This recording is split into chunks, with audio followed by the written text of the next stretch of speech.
First of all, I always want to acknowledge and thank the people that put this tournament together. That means the committee, the NCAA, all the people that work behind the scenes, and the people here at Mississippi State did a great job of hosting this tournament. It was really, really well done, and I want to just thank all the people that have to work hard behind the scenes to do that.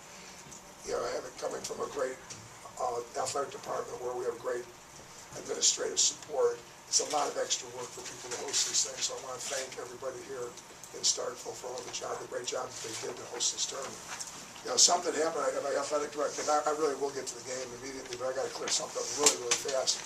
ESPN puts mics on us at the end of the first quarter and put the mic on us, and it's exactly as they did that, our guys gave up 3 or 4 rebounds on one possession, and I said in the microphone, "Get the freaking ball, get the freaking ball," twice.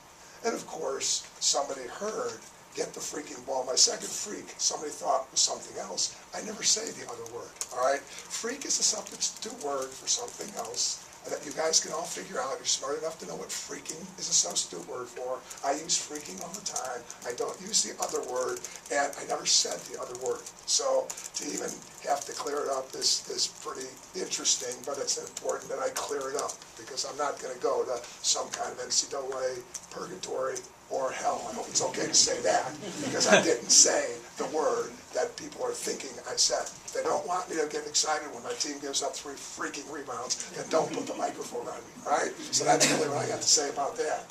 So, at any rate, back to the basketball game.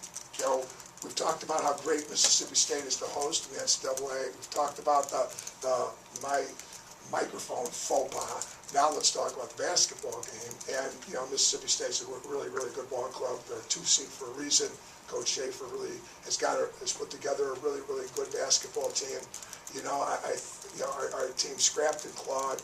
We got in foul trouble early. Jackie Grant was never able to really have a game at all.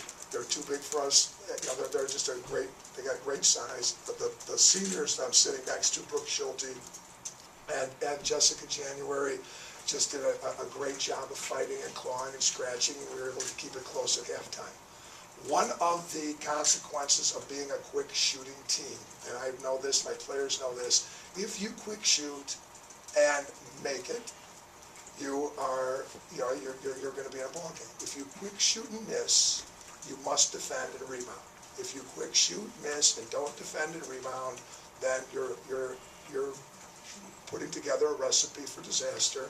The third quarter, we shot quick. We had some good shots that we'd take and make, and we missed them. And then we also simultaneously were not able to defensively stop Mississippi State, and that's where the lead got away from us. So that's basically the ball game in a nutshell. You know, we were able to fight back and claw back and get down to 10 or 11 or something, but basically that's where the game went. And it went at the beginning of the first and the second half, the third quarter.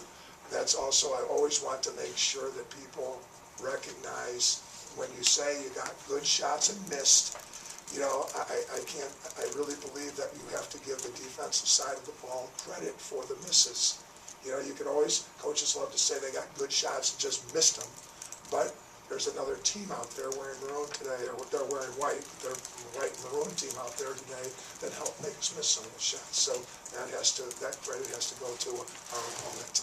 You know, the defense that this team plays, you know, really made it very difficult for us to get any real consistent offensive rhythm, and that hurt us as well. But once you're chasing, we weren't actually looking for rhythm. We were looking for places to find quick shots to play catch up. So that, in a nutshell, is really the ball game. Again, I can't thank these 2 seniors enough. They've just been magnificent to coach. They've been magnificent to people. You know, we're going to miss them on the team. I trust that we're never going to miss them as members of our program. I trust that they're going to be members of our program forever, but it's going to be tough to lose them from our basketball team. Just 2 really, really special seniors. We wouldn't be here today without them. Questions for the student athletes? Brooke, in 1-point game at halftime, just in your opinion, what happened at first to start the second half? Mississippi State came out of the locker room ready to play, and we had a little bit of a lapse in not getting stops, and like Coach said, we shoot quick, and a couple of them didn't fall, so it didn't go in our favor with our offense, and we kind of dug ourselves a hole, but I think we did a really nice nice job of keeping fighting and never giving up mentality, and I'm really proud of my team. Jessica, was it kind of hard to defend them? Because it seemed like their offense was coming from kind of weird places, you know, Brianna Richardson, just some people that don't always score. Was it just because it came from so many different places, was that tough? Yeah, I mean, like Coach said, they're a really good team, and Jackie getting into foul trouble, and she's our tallest person, and not being able to get in the rhythm defensively, it was already hard enough to defend their size. But I think, you know, the first half we did a really good job, and then like Brooke said, we had a lapse in the beginning of the second half, and the rest of the whole. In the second quarter, you guys were able to kind of fast break on them several times in a row. Was it just not there in the second half? Did State adjust? I mean, what did you think kind of in that second half? Yeah, they adjusted, and you know, as the game gets on, we were trying to find a flow and just trying to set up some sort of half-court offense. And I think, you know, you have so many things to think about, try to get going offensively. So.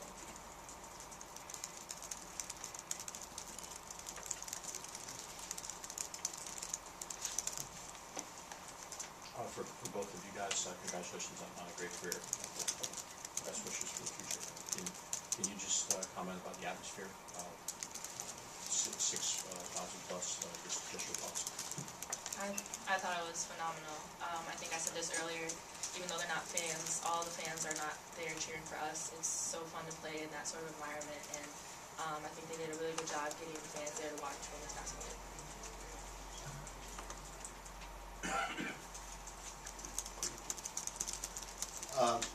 You know, you're down by 1 at halftime.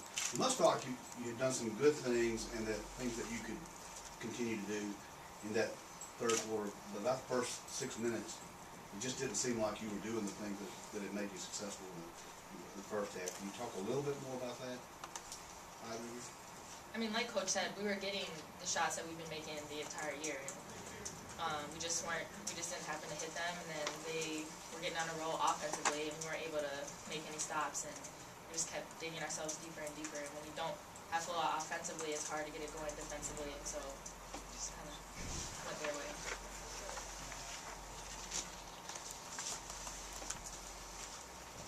Any more questions? Okay, ladies, thank you. Congrats on a great year. Thank you, Brooke. Thank you, Jessica.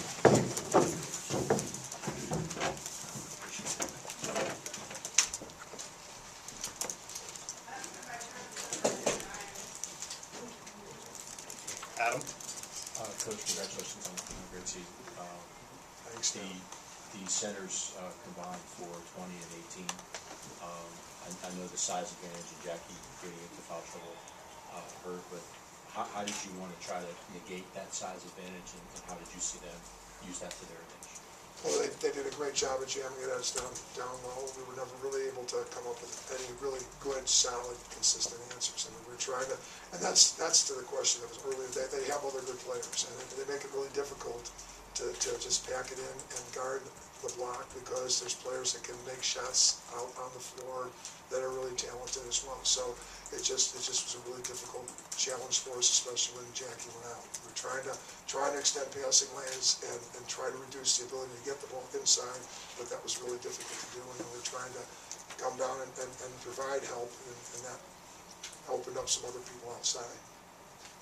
And then if I could also ask about number 10 Holmes, their backup point guard, coming in and really doing a very good job of running the show in the second half, particularly in that third quarter. Holmes is a really good player. I mean, when you really study their numbers, you know, she's got 91 assists on the year and 11 minutes a game. So, you know, it looks to me that Vic is playing people for people, and you know, Holmes is playing for William, and their minutes kind of match. One averages 28 minutes, one averages 11 plus minutes. So you can see that one's playing for the other, and between them, you know, that's where the primary amount of assists lie here in the Mississippi State program. So Holmes really is a very good distributor, and very good floor general. I think Vic used about 10 players in the first quarter alone, and I think you had 8 different players early on too. What was it like mixing and matching and just competing wits in this game? Well, the pace of the game requires us. We only have, our rotation is 8, so we didn't have the luxury to be able to go 10 deep. Coach Vic's been playing 10. I mean, at least when you study the minutes, they've been playing. These players have been getting minutes all year long. So, you know, it wasn't just a matter. We weren't able to just then also, our rotation went down to 7 very quickly with Jackie Grant. You know, 2 fouls, and you put her back in, and then she picks up the 3rd foul. You know, and then the 4th, and it was just a classic foul-prone game for a player, so she never really got to play today. So our rotation goes down to 7. We become very, very small, very fast. I mean, we're small with Jackie, but we become really small without Jackie. And Shulte Stonewall's a freshman, and she did her best. But I mean, you know, these players are really something more than she's used to dealing with. I'm not sure she's really a post player to begin with, but playing her down there.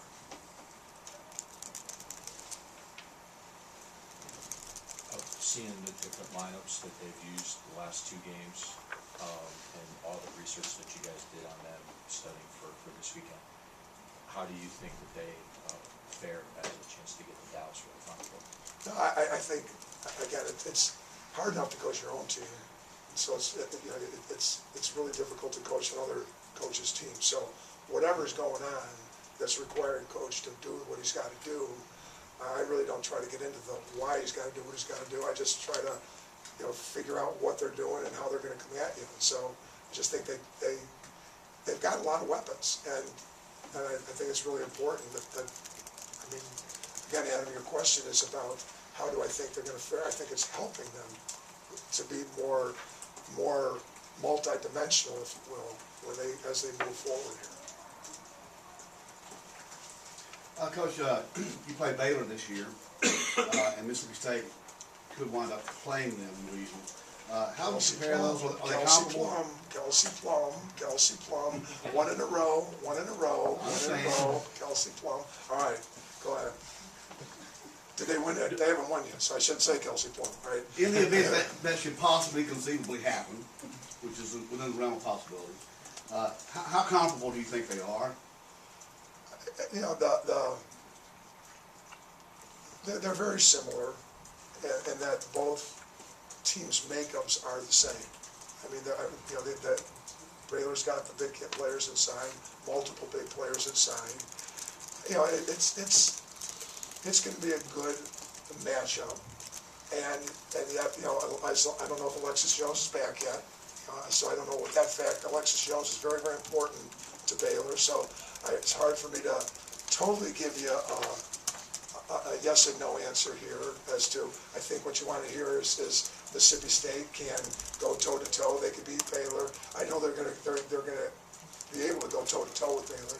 They're going to give Baylor a great fight, but it's going to be a tough ball game. I'm not saying Baylor's better. I'm not saying Mississippi State's better. They're both really, really good ball clubs.